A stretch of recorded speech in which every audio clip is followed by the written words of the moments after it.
이제 하나님의 말씀은 구약성경 에스겔 32장 1절부터 오늘 16절까지 말씀을 한 절씩 교독을 하겠습니다.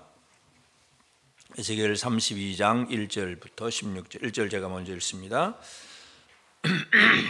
12째 해 12째 달 초하루에 여호와의 말씀이 내게 임하여 이르시되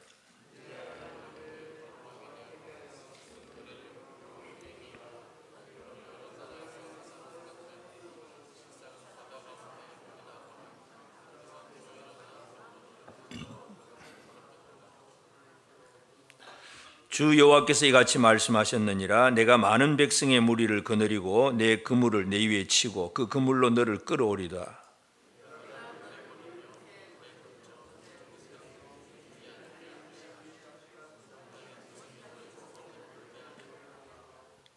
내가 네 살점을 여러 산에 두며 내 시체를 여러 골짜기에 채울 것이며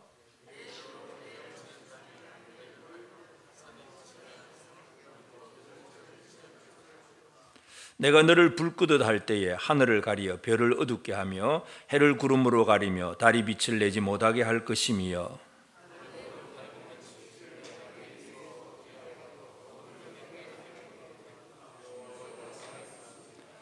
내가 내 패망의 소문이 여러 나라 곧 내가 알지 못하는 나라들에 이르게 할 때에 많은 백성의 마음을 번뇌하게 할 것이며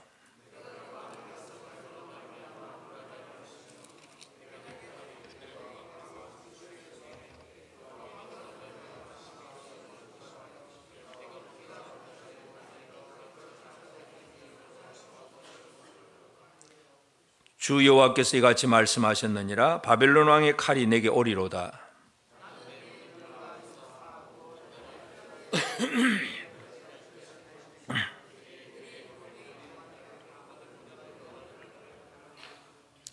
내가 또 그 모든 짐승을 그 큰 물가에서 멸하리니 사람의 발이나 짐승의 굽이 다시는 그 물을 흐리지 못할 것이며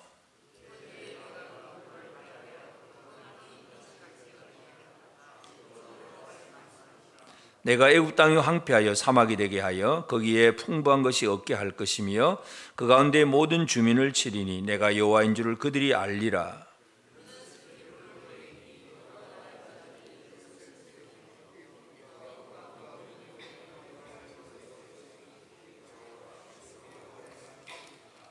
아멘. 우리 하나님의 은혜가 우리 온 성도들에게 가득하기를 바랍니다. 우리가 계속해서 에스겔서를 보면서 하나님께서 이 바벨론을 통해서 에스겔의 그 여러 나라들을 멸하신다는 사실, 그 얘기를 지금 바벨론 포로들에게 에스겔을 통해서 얘기하고 있습니다. 그 중에 이제 우리가 마지막으로 생각하는 애굽, 이집트 나라에 대해서 여러 가지로 지금 예언을 하고 있는 중에 12째 해 12째 달, 그러니까 12째 해라는 얘기는 이미 예루살렘은 이제 이미 다 망했습니다. 그러니까 예루살렘이 망한 다음에 그 예루살렘에 이제 그 바벨론 왕 느부사라단이 그래도 빈천한 사람 몇 사람을 남겨두었어요. 그리고 예레미야도 그들과 함께 있는 상태입니다. 그러니까 이들은 그런 상태에서 여기에 머물러 있어야 되느냐 또 애굽으로 가야 되느냐 하고 막 이렇게 논란이 심하고 막 애굽으로 가려고 하던 그런 시점입니다. 그러니까 애굽으로 가기도 하고 그 유대 땅에 안 살고 그냥 도망가려고 하는 그런 시대에 계속해서 지금 애굽에 대한, 이집트에 대한 그런 말씀, 특별히 이제 오늘 본문 32장 1절부터 16절까지 애굽 왕 바로에 대한 말씀입니다. 그러니까 이 애굽 왕 바로는 어떤 존재이고 그리고 이 바로가 어떤 일을 행했고 하나님은 무엇을 하시는가, 그 얘기를 이 바벨론 디아스포라 사람들에게 들려주고 있습니다. 그래서 우리는 이 세상을 살아갈 때에도 지금도 예를 들어서 어떤 뉴스를 우리가 들으면 전부 이제 어떤 사람들의, 물론 이제 큰 무리들에 대한 얘기도 주로 많이 나오지만 대부분의 이제 뉴스의 이제 중심은 인물이 뭐예요? 지도자들, 왕들입니다. 미국 그러면 바이든, 또 뭐 러시아 푸틴, 우리나라 윤석열 대통령, 뭐 이렇게 전부 다 어떤 그 사람에 의해서 뭐가 일이 이루어지고 안 이루어지고 뭔가 많은 일들이 벌어집니다. 세상의 정치는, 나라의 모든 통치는 그렇습니다. 지금도 그렇고 옛날도 그렇고. 그러니까 애굽, 이집트가 움직이는 것은 결국 이집트 왕 바로가 어떻게 생각하고 어떻게 했느냐, 이제 여기에 모든 것이 다 초점이 맞춰져 있습니다. 그래서 오늘 우리는 이 바로가 했던 일들, 그러나 하나님은 어떤 일을 하시느냐, 이제 이 부분을 한번 살펴보고자 하는데요. 바로가 한 일은 2절에서 보면 그 강을 더럽혔다. 그 발로 물을 휘저어서 그 강을 더럽혔다고 했고, 그래서 하나님께서 하시고자 하는 것은 13절 14절에 보면 내가 또 그 모든 짐승을 큰 물가에 멸하리니 사람의 발이나 짐승의 굽이 다시는 그 물을 흐리지 못할 것이며, 14절 그때 내가 그 물을 맑게 하여 그 강이 기름같이 흐르게 하리로다. 애굽 왕 바로는 물을 흐리게 더럽게 만들어 놓았습니다. 하나님은 그 물을 맑게 하시는 하나님이십니다. 오늘 말씀의 제목이 내가 그 물을 맑게 하여, 이 물을 맑게 한다, 이게 도대체 뭔가 하는 것을 오늘 우리가 한번 살펴보기를 원합니다. 그래서 이 물을 맑게 한다는 것, 물을 더럽게 하는 것, 물을 맑게 하는 것이 과연 지금 우리하고는 무슨 상관이 있느냐? 우리 모두가 지금 이 물에 놀고 있습니다. 이 물에서 지금 살고 있습니다. 여러분은 더러운 물에서 살고 있습니까? 깨끗한 물에서 살고 있습니까? 깨끗한 물인지 더러운 물인지 전혀 감이 안 오시죠. 물질적으로 수영장을 갔는데 더럽다, 그럼 수영하러 들어갑니까? 안 들어갑니까? 절대로 안 들어가죠. 오염수, 방사능 오염수, 이 말만 들어도 그냥 기가 질리는 사람들도 있는데, 하여튼 깨끗한 물, 더러운 물. 그러니까 애굽 왕 바로가 하는 일이 뭐냐 하면 물을 더럽게 만들어 놓는 거예요. 이게 도대체 뭔가를 오늘 우리가 살펴보기를 원합니다. 그래서 하나님은 이 애굽 왕 바로를 심판하시는 내용이 오늘 본문 전체의 내용입니다. 그래서 이제 하나님께서 이 애굽 왕 바로를 누구라고, 무엇이 어떤 사람이라고 얘기하시느냐 하면 2절 말씀을 보면 인자야 너는 애굽의 바로 왕에 대하여 이 슬픈 노래를 불러 그에게 이르라. 너를 여러 나라에서 사자로 생각하였더니, 그러니까 주변의 여러 나라에서는 애굽 왕 바로를 아주 용맹한 젊은 사자로 여겨놨습니다. 힘 있는, 아주 힘이 넘치는 그런 사자로 생각을 했는데, 실상은 하나님이 하시는 말씀은 실상은 바다 가운데 큰 악어다. 큰 악어라. 강에서 튀어 일어나 발로 물을 휘저 그 강을 더럽혔도다. 그래서 사람들이 바라볼 때에 애굽 왕 바로는 젊은 사자, 강력하고 힘있고 날렵하고 아주 파워가 넘치는 힘있는 사람이라고 생각을 했습니다. 그런데 하나님께서는 젊은 사자가 아니고 큰 악어라고 표현을 합니다. 그래서 지금 우리는 이제 이미 번역된 성경을 가지고 보기 때문에 이 사자와 악어를 그냥 동물로 쉽게 생각을 합니다. 그러면 이 큰 악어라고 말하는 이 원래 그 히브리 단어는 뭐냐 하면 탄닌이라고 하는 단어인데, 이 탄닌이라고 하는 단어는 성경에 보면 몇 군데 여러 가지로 이제 번역이 되어 있어요. 출애굽기 7장 9절에 보면 바로가 너희에게 이르기를 너희는 이적을 보이라 하거든 너는 아론에게 말하기를 너희의 지팡이를 들어서 바로 앞에 던지라 하라. 그것이 뱀이 되리라. 우리 잘 아는 얘기잖아요. 모세가 이제 바로 임금을 딱 만나러 가가지고 이적을 보이라고 하니까 지팡이를 들어 탁 던지니까 지팡이가 뱀이 됩니다. 그리고 다시 잡으니까 그 뱀이 다시 지팡이로 딱 되어버리죠. 그러니까 뱀이라고 하는 단어가 탄닌입니다.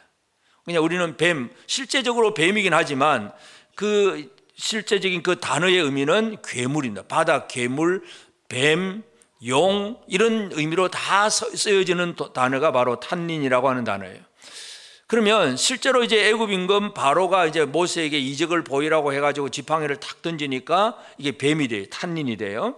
그러면 결국은 이게 애굽이라는 얘기예요. 지팡이가 애굽이에요. 이 뱀이 된 애굽입니다. 애굽이라는 나라인데 그걸 모세가 딱 잡으니까 뭐가 돼요? 지팡이가 되어버립니다. 다시 말해서 애굽이라고 하는, 이집트라고 하는 나라도 애굽 임금 바로가 붙잡고 있는 것이 아니라 모세가 붙잡고 있다, 모세의 손 아래에 있다는 것, 그 얘기를 상징적으로 보여주는 사건인데, 하여튼 이 탄닌이라고 하는 단어는 뱀으로도 번역을 하고, 또 시편 74편 14절에 아사베 시에는 이런 얘기를 합니다.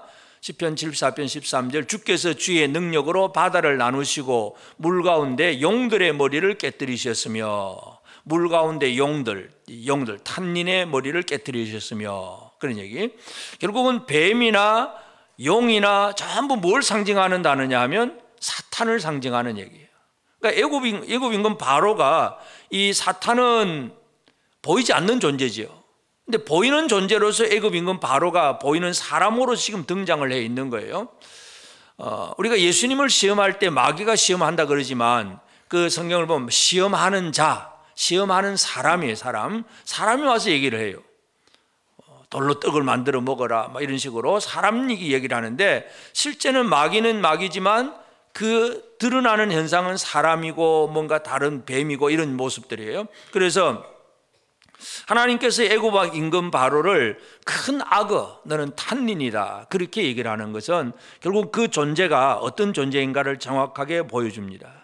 애굽 임금 바로는 그냥 세상에서 뭐 여러 나라들의 왕들 중에 한 왕이 아니라 진짜 이 악한 세력, 악의 근원이 되는, 그 모든 악이 거기서부터 나오는 그 세력이 되는 탄닌, 이 큰 악어다, 이제 이런 얘기입니다. 강물가에 뭐 살고 있는 악어 한 마리 정도의 개념이 아니라 온 세상에 대해서 어떤 영향력을 끼칠 수 있는 그런 존재라고 하는 것입니다. 그래서 그 탄닌이 뭘 하느냐, 2절 그 뒤에 보면 그 발로 바다를 휘저, 큰 악어라, 발로 물을 휘저 그 강을 더럽혔도다. 그리고 탄닌이 하는 얘기가 뭐야? 하는 일이 뭐냐 하면 물을 더럽힌 거예요. 물을 더럽힌 거예요. 이 사탄이 하는 일이 뭐냐 하면 결국 물을 더럽힙니다. 그럼 이 물이 뭐냐는 것도 우리가 생각을 해야 됩니다. 물은 무엇을, 여기 성경에서 주로 이제 이때의 물은 뭘 상징하느냐 하면 다윗은 이런 얘기를 합니다. 시편 18편 16절에 보면 그가 높은 곳에서 손을 펴사 나를 붙잡아 주시며 많은 물에서 나를 건져내셨도다. 여러분, 다윗이 도망을 다니면서 하나님께서 높은 곳에서 손을 펴서 나를 붙잡아 주시며 많은 물에서 나를 건져내셨다. 여기서 다윗이 물이라고 표현하는 것은 바로 많은 사람들 얘기예요. 많은 무리들, 많은 백성들 얘기입니다. 그러니까 다윗이 실제적으로 어디 뭐 바다에 가고 강물에 가고 그런 경우 별로 없어요. 주로 다윗은 물도 별로 없는 광야에서 살았어요. 물도 없는 곳 광야에 살지만 많은 물에서 나를 건져내셨도다 할 때 이 물은 많은 사람들 얘기입니다. 많은 사람들. 그래서 성경에 이제 예언의 이 묵시문학적인 그런 표현을 보면 계시록 17장 1절에도 보면 또 7 대접을 가진 7 천사 중 하나가 와서 내게 말하 이르되 이리로 오라. 많은 물 위에 앉은 큰 음녀가 받을 심판을 내게 보이리라. 그러니까 계시록이나 이 에스겔서나 전부 예언서거든요. 그러니까 예언서에서 물이라고 하는 이 상징은 많은 백성들, 많은 무리들, 많은 사람들 얘기예요. 다시 말해서 애굽 임금 바로 탄닌이 하는 일이 뭐예요? 물을 더럽힌 거예요. 많은 사람의 사상과 생각과 삶을 더럽혀 놓은 것이 바로 애굽 임금 바로였다. 이것이 하나님께서 하시는 말씀입니다. 이 사탄은 지금도 우리에게 많은 것들을 지금 더럽혀 놓고 있습니다. 우리가 지금 더러운 물은 여러분 오염수 잠깐 들어갔다 나와도 돼요. 빨리 씻으면 되니까. 그러나 진짜 중요한 게 뭐냐 하면 이 오염된 사상, 오염된 문화와 풍조와 어떤 이 세상의 흐름, 이런 것들이 바로 우리를 더럽혀 놓았어요. 나는 더럽힌 줄도 모르고 살고 있어요. 이 세상에 지금도 사탄이 더럽혀 놓은 것, 제일 첫 번째 한 게 뭐예요? 에덴 동산에서 이 선악을 알게 해서 나무 이 실과 따먹어라. 그러면 너희 눈이 밝아져서 하나님처럼 될 거야. 인간의 최고의 그 어떤 가능성을 보여줍니다. 네가 하나님이다. 인간 중심. 그래서 인본주의 사상들. 그래서 모든 하나님의 말씀보다도 사람이 최고입니다. 사람이 제일입니다. 사람이 우선이고 사람이 최고고 사람이 성적 자기 결정도 해요. 요즘 시대 그렇잖아요. 나 여자 되고 싶어. 그럼 자기 알아서 여자가 되고, 나 남자이고 싶어. 그럼 남자고. 요즘 우리가 어떤 뉴스도 보면 이제 조금 며칠 지나가긴 했지만 그 사기꾼이죠. 이 펜싱 선수하고 해가지고 하는 거 보면 성전환 수술을 해가지고 뭐 고환을 붙였다느니 말았다느니 막 희한한 얘기들이 많이 나오는, 그 모든 것들이 깔려 있는 게 뭐냐 하면 인간이 자기 마음대로 결정한다. 나는 남자가 되고 싶다, 여자가 되고 싶다. 그래서 나는 이렇게 돈이 많고 이렇게 남 재벌 3세고 뭐 어떻게 되고, 또 그게 또 훅 빠져 넘어가기도 하고 사기 당하기도 하고, 세상의 흐름이 전부 지금 그런 흐름이잖아요.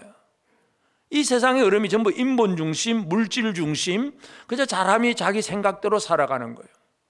약하고 음란한 일들, 이런 것들이 너무나 많은 것이 바로 지금 우리가 살고 있는 물입니다. 여러분은 이 물에서 놀고 있습니까? 다른 물에서 놀고 있습니까? TV에서 보여지는 그 사건 사고 그런 생각 속에서 그냥 살고 있습니까? 아니면 전혀 상관없는 삶을 사셨습니까? 그렇게 막 살아가는 사람들이 막 좋은 차 타고 다니고 좋은 집에 살고 막 몇십억 몇백억을 한몫 순식간에 뭐 돈이 왔다 갔다 하고 부러워 보이십니까? 별 가치 없이 그렇게 여겨지십니까? 부럽습니까? 여러분, 이 세상은 지금 다 물질 중심, 인본 중심, 뭐 신학적으로도 자유주의, 하나님이 없어요. 하나님 없어요. 그냥 전부 사람의 생각이에요. 사람의 생각과 판단이 앞서고, 그래서 우리가 이제 지금 뭐 교회도 참 마찬가지인데, 신학적으로도 자유주의 신학은 하나님의 능력, 하나님의 어떤 표적을 잘 안 믿어요. 그러니까 예를 들어서 모세가 이제 홍해 바다를 이제 건너서 이제 이스라엘이 나왔다, 바다가 갈라지고 나왔다는 그 얘기를 자유주의 신학자들은 믿을 수가 없는 거예요. 어떻게 그런 일이 가능하냐, 그죠? 안 믿어지는 거예요. 그러니까 그 자유주의 신학자들은 이 모세가 홍해를 가르고 건너왔다는 얘기를 그냥 얕은 갈대밭으로 건너왔다, 이런 식으로 해석을 합니다. 그러면 더 꼬이잖아요. 그러면 애굽의 그 뒤추격하던 추격병들은 그 얕은 갈대밭에 다 빠져 죽어버렸어요. 말이 맞는 얘기예요? 안 맞는 얘기예요? 그러니까 이 참 사람들은 자기가 믿고 싶은 것만 믿으려고 하고 자기가 생각대로만 자기가 주관이에요. 자기 주관. 사탄이 흐려놓은 물이 이거예요. 더럽혀놓은 물.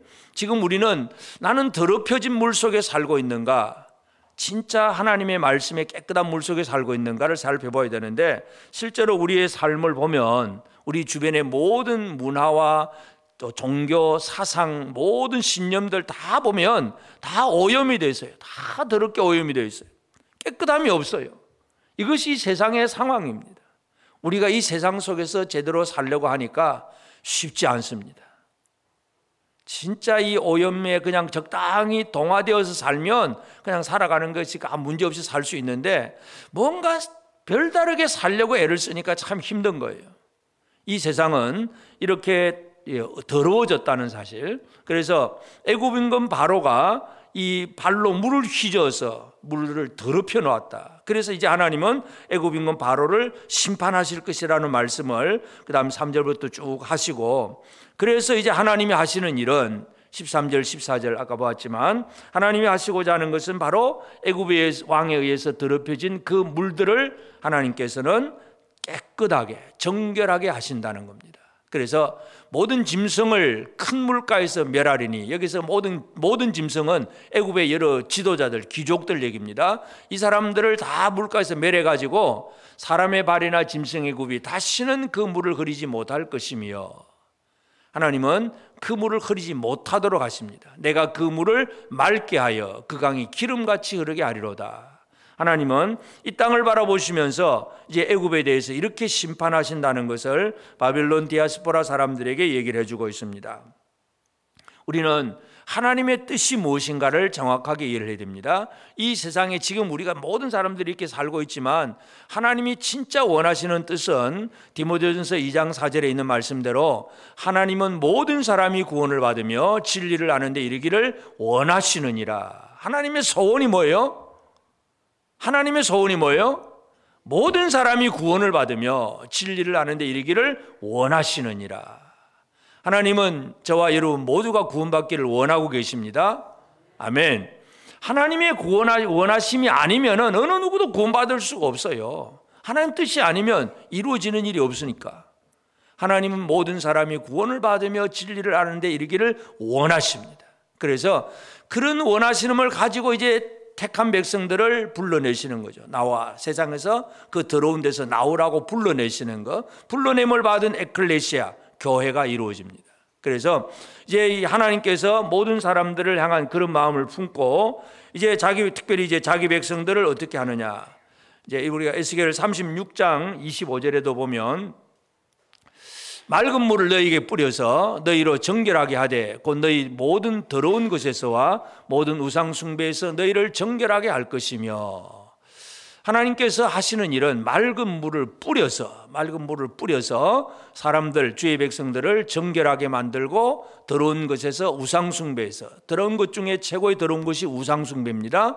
우상 숭배에서 너희를 정결하게 할 것이며, 하나님이 하시고자 하는 것이 바로 이 더러움을 씻는 것, 이것이 바로 하나님이 가장 하기를 원하시는 일입니다. 그래서 지금 바벨론 디아스포라 그 백성들에게 하나님이 계속 에스겔을 통해서 말씀을 주시는 이유가 뭐냐 하면, 바벨론이라고 하는 그 지역도 마찬가지예요. 애굽도 마찬가지지만 바벨론도 마찬가지, 세상의 모든 것이 타락하고 더러워진 상황이에요. 이 더러워진 상황 속에서 그냥 더럽게 살아가라가 아니라 그렇게 살지 말고 정결하게 살아야 된다는 것, 이걸 하나님께서 원하고 계십니다. 그 얘기는 지금도, 옛날이나 지금도 똑같습니다. 하나님은 저와 여러분들이 정결한 삶을 살기를 원하십니다. 옆 사람에게 꼭 하나님의 원하시는 얘기를 해줍시다. 하나님은 당신이 정결하기를 원하십니다. 우리는 정결, 이건 별 상관이 없고, 정결 그러면 샤워만 하면 되는 줄 알고 그냥 키가 크냐, 얼굴이 잘생겼냐, 못생겼냐, 막 옷이 좋으냐, 나쁘냐, 이런 것만 생각을 하지 정결함을 생각을 안 하잖아요. 이 마음의 정결함, 이것이 가장 중요합니다. 하나님이 원하시는 일은 이것인데, 그러면 하나님이 원하시는 이 정결함을 누가 어떻게 해야 이 정결함이 이루어지느냐? 결국 해답은 예수 그리스도밖에 없습니다. 예수님께서 하신 일이 뭐냐 하면, 예수님이 하늘에서 이 땅에 내려오셨잖아요. 예수님은 생명의 주님입니다. 그래서 이 생명의 주님이 사람들 속으로 지금 들어온 거예요. 정결하신 거룩하신 분이 이 타락한 세상 속으로 예수님께서 들어오셨어요. 들어오셔서 하는 일이 뭔가를 우리가 살펴봐야 됩니다. 이 더러움 중에, 유대인들 중에 이제 그 더러움 중에 가장 더러운 병은 이제 나병 환자 같은 그런 사람들입니다. 이런 사람들은 같이 식구들과 어울려 살 수도 없어서 성 밖으로 그냥 완전히 추방을 합니다. 요즘 코로나 하면, 요즘은 좀 많이 완화가 되었지만 얼마 전까지만 해도 같은 집안에서도 독방 살고 그랬잖아요. 나가 살고 그 정도. 나병은 그게 아니에요. 완전히 그 마을에서, 성에서 성 밖으로 나가야 돼요. 어울려 살 수가 없어요. 가장 더러운 사람. 자, 이 더러운 사람을 어떻게 정결하게 하느냐? 예수님의 사역이 그건데, 먼저 우리가 잘 살펴봐야 될 것은 구약성경 학개 선지자가 그 제사장들에게 어떤 질문을 해봅니다. 그래가지고 예를 들어서 어떤 내가 부정한 사람인데, 부정한 사람이 다른 사람을 만지면 내 부정함이 저 사람에게로 옮겨가느냐, 그러니까 그는 옮겨간다는 거예요. 내 부정함이 다른 사람에 옮겨갑니다. 같이만 있어도, 부정의 마음이라는 건 같이 놀기만 해도 넘어가는, 같이 전염이 되는, 고염이 되는 거예요. 그러면 그 다음에 질문을 합니다. 학기 2장 12절에 보면, 사람이 옷자락에 거룩한 고기를 쌌는데 그 옷자락이 만일 떡에나 국에나 포도주에나 기름에나 다른 음식물에 닿았으면 그것이 성물이 되겠느냐 하라. 학계가 물음에 제사장들이 대답하여 이르되 아니니라 하는지라. 이 거룩함이라고 하는 거, 예를 들어서 옷자락에 이 옷자락에 거룩한 고기를 쌌다 그래서요, 요즘은 이렇게 포장 용기 이렇게 다 잘 돼 있어. 그렇지만 옛날에는 뭔가 들고 갈 만한 게 없어요. 그러면 옷자락에, 자기 치마 같은 옷자락에다가 고기 같은 것도 이렇게 딱 넣어가지고 싸가지고 이거 들고 가는 거예요. 이런 식으로 들고 갑니다. 자, 그러면 이 거룩한 고기를 쌌던 이 옷자락이 다른 국에나 다른 어떤 떡에나 이게 닿으면 그 음식물이 성물이 되겠느냐 하니까 그건 안 된다는 거예요. 거룩하면 전달이 안 돼요. 부정하면 전달이 되는데, 이런 얘기를 우리가 잘 이해를 해야 됩니다. 내가 거룩하다고 해서 거룩한 사람 곁에만 있다고 옆에 있는 사람이 거룩해지느냐? 안 거룩해집니다. 아내는 예수를 잘 믿는데 남편이 예수를 잘 안 믿어요. 같이 살고 있지만, 같은 침대를 쓰고 있지만 거룩함은 전달이 안 됩니다. 그럼 뭘 해야 될까요? 거룩한 사람은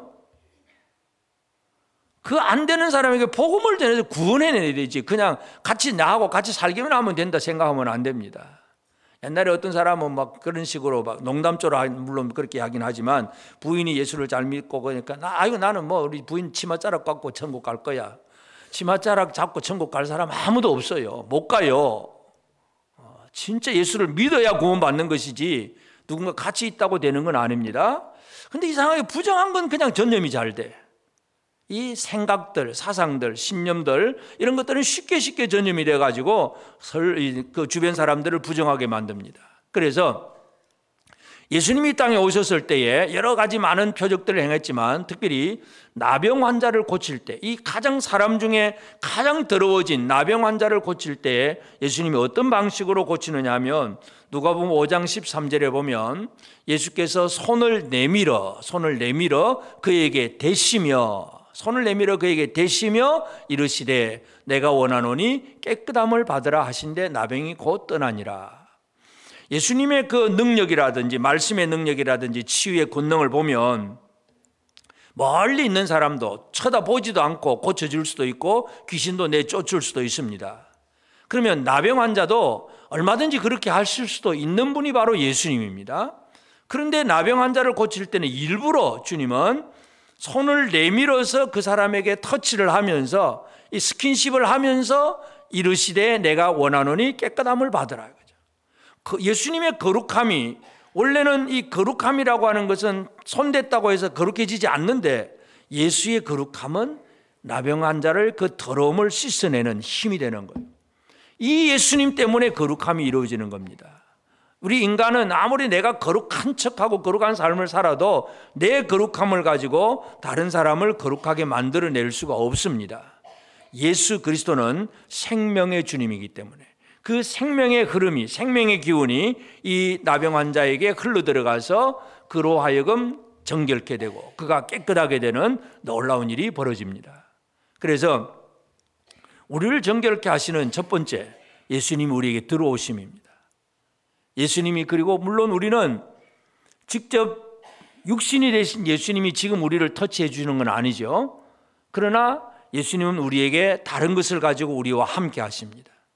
이것을 우리가 이해를 해야 됩니다. 그래서 생명의 주님이 이 땅에 오셔서 더러운 자와 만져주기만 하면, 그저 접촉하기만 하면 그 사람이 부정한 것이 깨끗하게 되었다는 거, 이거 우리가 먼저 기억을 해야 되고, 그 다음에 예수님이 제자들에게 이런 얘기를 합니다. 제자들에게 이제 얘기하는 것은 또 그들을 깨끗하게 하셨는데 이 세상의 모든 사람들, 아담의 범죄 이후에 부정한 모든 사람들이 하나님 앞에 이제 나아갈 수가 없을 때에 이제 이들을 어떻게 하나님 앞에 나아갈 수 있도록 하느냐. 우리가 구약의 그 성전의 구조를 보면 성전 입구에 딱 입구에 들어서면 바로 앞에 제단이 있습니다. 그리고 제단을 거쳐서 물두멍이 있고 물두멍을 지나야 이제 성소가 있고 성소 안에 이제 그 분향단과 떡상과 등대가 있는 그 성소 안으로 들어갑니다. 그러니까 성소 안에 들어가려고 하면 뭘 거쳐야 되느냐? 제단을 거치고 물두멍을 거쳐야 돼요. 그래야 거룩한 성소에 들어갑니다. 물론 구약의 성막에서 성전에서는 백성들은 들어갈 수도 없어요. 제사장들만이 들어가는데, 그러나 그 들어가는 과정과 원리는 첫째는 제단에서의 피 흘림, 그 다음에 물두멍에서 물로 모든 것을 씻는 것, 피 흘리고 씻고 그 다음에 성소에 들어가는 그 원리, 이 성소에 들어가는 원리를 그렇게 보여주셨습니다. 그래서 예수님의 그 피, 십자가의 피가 사람들을 깨끗하게 한다는 사실, 제단에서 흘린 그 피, 이것이 중요합니다. 히브리서 9장 14절에 하물며 영원하신 성령으로 말미암아 흠없는 자기를 하나님께 드린 그리스도의 피가 어찌 너희 양심을 죽은 행실에서 깨끗하게 하고 살아계신 하나님을 섬기게 하지 못하겠느냐. 흠없는 그 피, 예수 그리스도의 그 흠없는 그 피, 그리스도의 피가 어찌 너희 양심을 죽은 행실에서 깨끗하게 하고 또 살아계신 하나님을 섬기게 하지 못하겠느냐. 할 수 있다, 그 말이잖아요.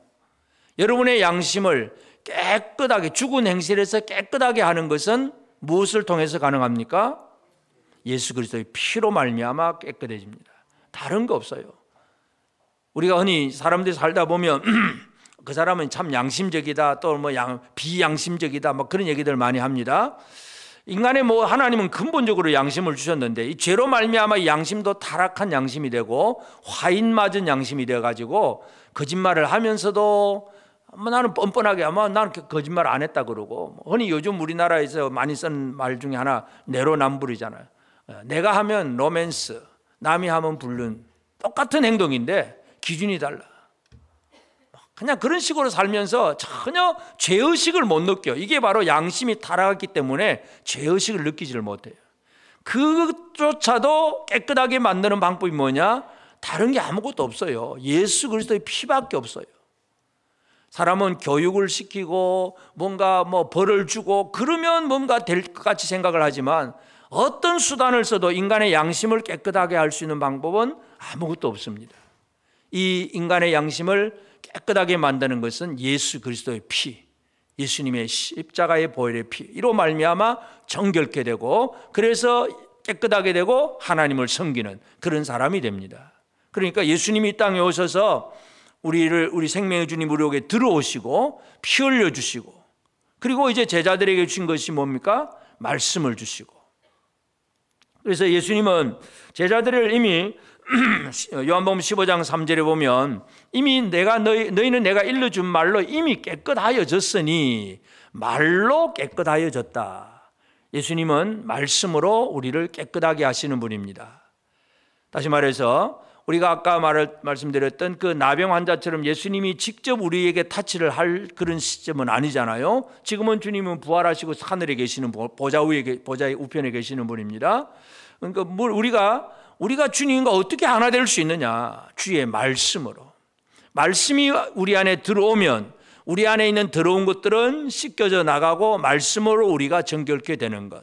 이 원리를 주님이 말씀합니다. 그래서 말씀이 사람의 영에 들어올 때에 더러운 것이 물러가고 정결함이 이루어집니다. 그래서 하나님의 말씀을 예수님께서 주셨다는 거, 이거 우리가 이해를 해야 됩니다. 그리고 또 한 가지는 우리가 기억해야 될 것이 있는데, 예수님께서 주신 것 중에 말씀을 주시고 또 하나는 성령을 주시잖아요. 성령, 거룩한 영입니다. 이 하게오스포뉴마, 이 거룩한 성령을 우리에게 주십니다. 다윗이 우리아의 아내를 범한 죄를 짓고 나서 그 다음에 이제 회개를 하게 될 때에 시편 51편이 다윗의 회개시입니다.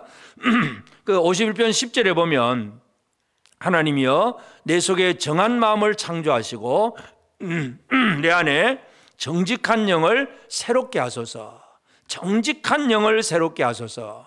이 정직하다는 얘기가 깨끗하고 정결하다는 얘기입니다. 깨끗하고 정결한 영을 구했습니다. 성령이 들어오셔야 우리 안에 있는 약한 죄악들이 다 씻겨나갈 수가 있습니다. 그래서 예수님께서 사람들에게 주신 것이 뭐냐? 말씀과 성령입니다. 여러분은 말씀과 성령으로 충만하십니까? 대답을 안 하시는 겁니까? 자신이 없는 거예요? 말씀과 성령으로 충만하십니까? 네. 말씀과 성령으로 충만하기를 원하십니까?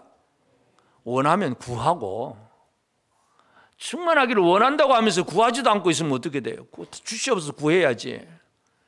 하나님의 우리가 성령에 사로잡힌 하나님의 영이 우리 가운데 들어오면 우리 안에 있는 악한 생각들, 남을 향한 불평, 원망, 비난, 질투 막 이런 것들이 성령이 우리 안에 가득하면 그런 것들이 다 쫓겨납니다. 다 사라져요. 더러운 것들이 다 사라집니다.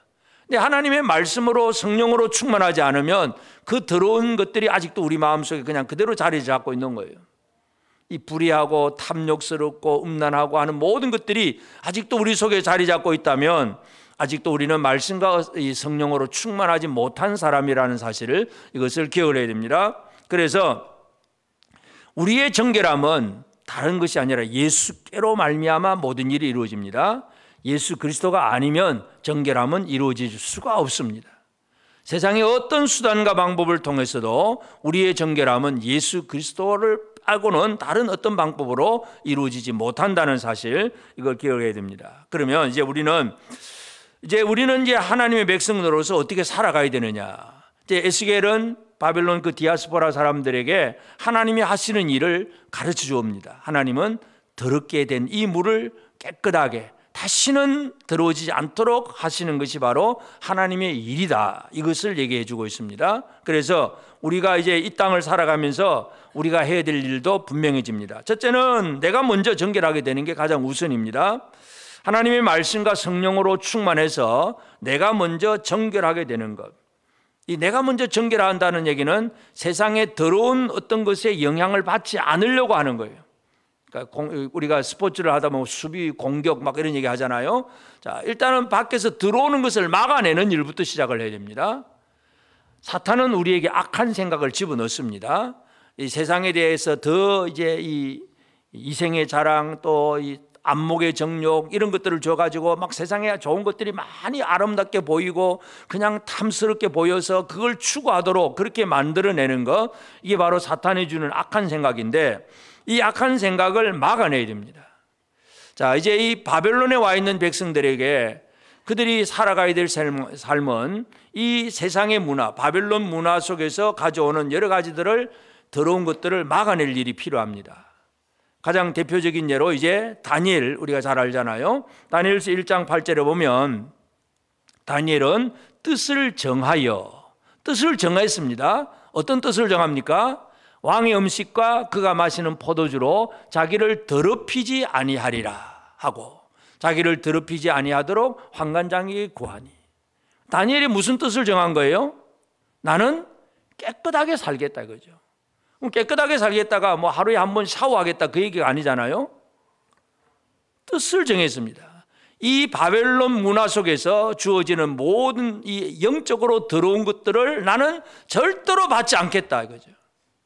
그 사람들이 자기를 이제 왕궁에 와서 이제 교육을 받게 하고 그곳에서 맛있는 음식도 먹고 좋은 옷도 입고 아주 최고의 대우를 받아가면서 뭔가 잘해주겠다고 하는데 뜻을 정합니다. 나는 이것을 먹지 않겠습니다. 왕의 음식과 그가 마시는 포도주로 자기를 더럽히지 아니하리라. 뜻을 정했습니다. 오늘 이 시대 우리 청년들도 뜻을 정해야 됩니다. 청년들만 하면 뜻을 정해야 돼. 되는 대로 사는 게 아니에요. 이 세상이 흘러가는 문화와 풍조 속에 그냥 휩쓸려가는 삶이 아니라 나는 하나님의 백성이다. 나는 결코 들어오지 않을 것이다. 이 뜻을 정하고 각오하고 결단하는 것, 다니엘 같은 이런 삶이 우리에게 너무나 중요해요. 왜냐하면 사탄은 계속해서 우리에게 악한 생각을 집어넣어요. 가룟 유다에게 악한 생각을 집어넣었을 때 가룟 유다가 그 생각을 딱 받아들이니까 어떻게 됩니까? 예수를 팔아버리는 자가 되잖아요. 이 사탄이 주는 생각을 받아들이고 이 세상의 문화와 잘못된 타락한 문화들을 받아들이기 시작하면 아까 말씀드렸던 인본주의라든지 물질 탐심, 오직 물질 중심, 물질 숭배, 또 뭐 음란한 영들, 이런 것들, 인간 중심들, 이런 사상들이 그냥 사로잡히게 되면 하나님 없는 생활을 살게 되는 거예요. 예수님께서 사람들의 그 정결함이 무엇을 정결하게 되어야 되면서 분명히 얘기를 합니다. 마태복음 15장 19절 20절에 보면 사람의 그 마음에서 나오는 것은 악한 생각과 살인과 간음과 음란과 도둑질과 거짓 증언과 비방이니 이런 것들이 사람을 더럽게 하는 것이요 씻지 않는 손으로 먹는 것은 사람을 더럽게 하지 못하느니라. 이 제자들이 손도 안 씻고 뭘 먹었기 때문에 바리새인들이 막 비난을 합니다. 왜 당신 제자들은 정결하게 살아야 되는데 우리 하나님 백성들은 거룩하게 살아야 되는데 왜 손도 안 씻고 저 음식 먹냐고 막 그렇게 시비를 겁니다. 그때 주님이 그런 말씀이에요. 사람이 밖에서부터 들어가는 이게 문제가 아니라 사람 속에서 나오는 것이 더 사람을 더럽게 하는 것이다. 사람 속에서 나오는 게 뭐예요? 악한 생각. 여러분 악한 생각을 한 번이라도 안 해보셨습니까? 해보셨습니까? 많이 했습니까? 그게 정답일 수도 있습니다. 악한 생각, 그리고 또 살인, 남을 때려 죽이고 미워하는 그 마음, 누군가를 향한 아주 분노, 이런 것들, 그리고 간음, 이 음행하는 일. 요즘 우리나라 사람들은 뭐 우리나라 법도 뭐 바뀌어져 가지고 간통죄는 죄도 아닌 그런 죄가 되어버렸습니다. 성경은 죄라고 하는데 세상은 죄도 아니야. 자기들 눈에 맞아서 그냥 같이 놀고 뒤끝이 아무 문제 없으면 아무 그냥 문제 거리낌이 없어요. 어느 여론조사 한번 통계를 보니까 우리나라 그 30대부터 한 50대까지인가 나이가 한 그 정도 되는데 그렇게 이제 다른 결혼 배우자 외에 다른 사람들하고 좀 같이 어떻게 해봤냐고 물어보니까 60%가 해봤다. 그 60% 속에 예수 믿는 사람도 분명히 있을 거라고 저는 생각이 됩니다. 교회는 다니면서 믿음으로 산다고 하면서도 음란의 영의 지배를 받고 있는 거예요. 음행의 영의 지배를 받고 있고, 도둑질, 거짓정언, 비방, 막 하여튼 이런 것들이 우리 안에서 막 드러나고 있는 거예요. 이런 것들이 우리를 더럽게 하는 거예요. 다시 말해서 이런 더러움에서 나는 내 거룩함을 지키리라, 이 뜻을 정하는 것이 바로 오늘 우리가 해야 할 일입니다. 옆 사람에게 자신의 각오를 한번 얘기해 볼까요? 나는 절대로 거룩함을 지키겠습니다.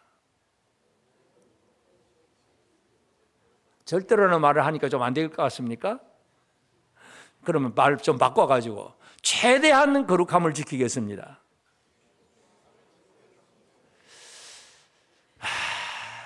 근데요, 최대한 지키긴 했는데 감옥에는 몇 가지 죄를 지어야 감옥 갑니까? 10가지를 지어야 됩니까? 한 가지만 지어도 감옥 갑니까? 최대한 하긴 했는데 한 가지를 못했어요. 그럼 어떻게 할까요? 거룩함은 온전하게 지켜져야 됩니다.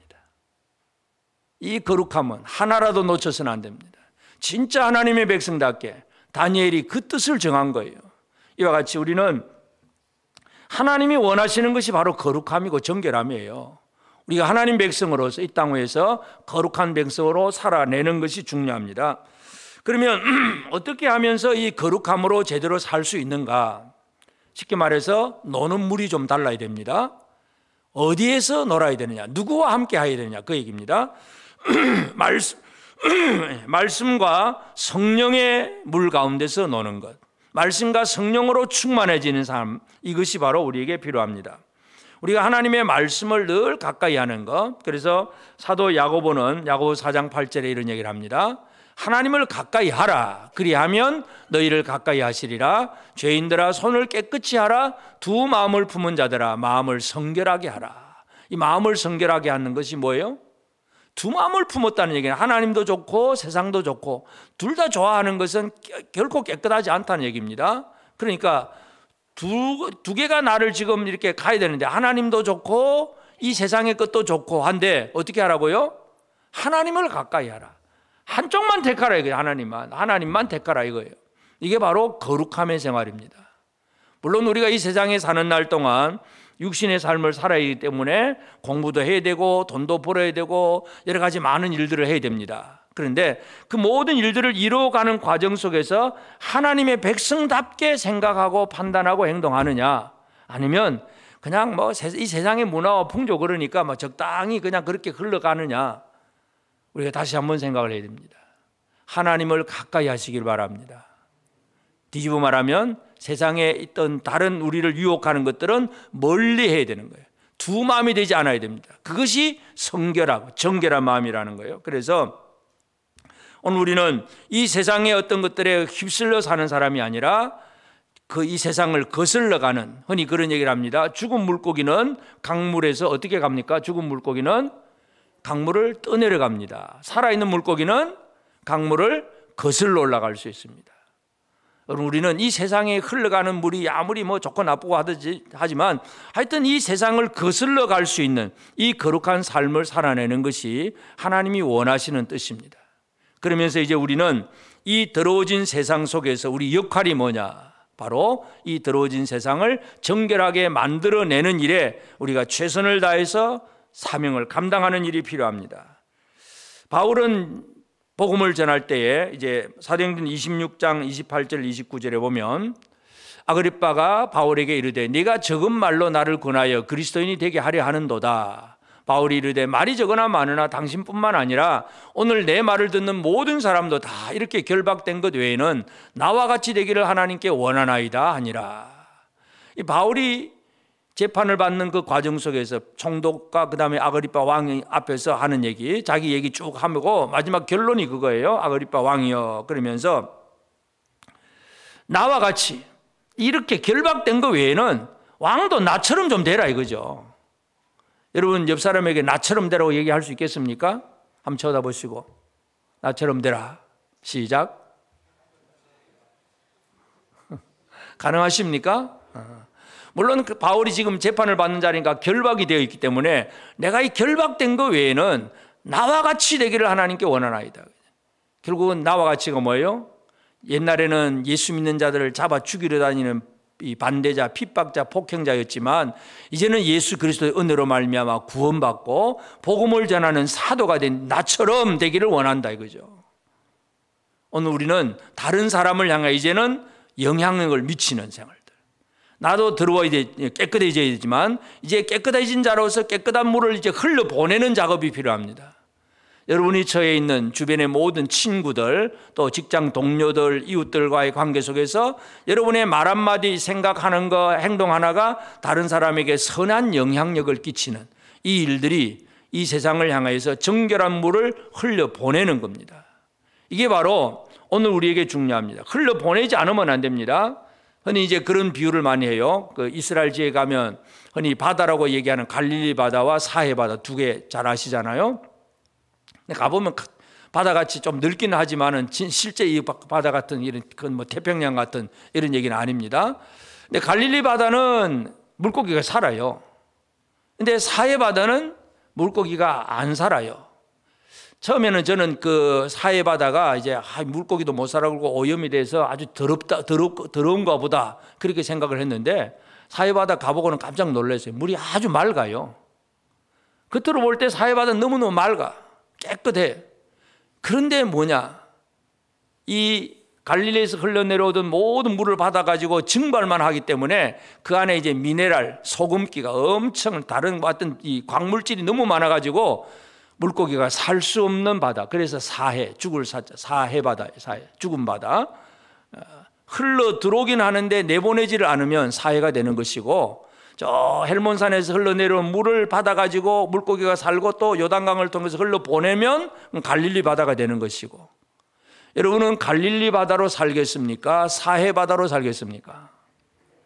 은혜는 주시옵소서 이건 누구나 다 해요. 받았는데 이걸 또 흘려보내느냐 안 보내느냐 차이점입니다. 하나님은 세상이 정결하게 되기를 원하십니다. 우리를 통해서.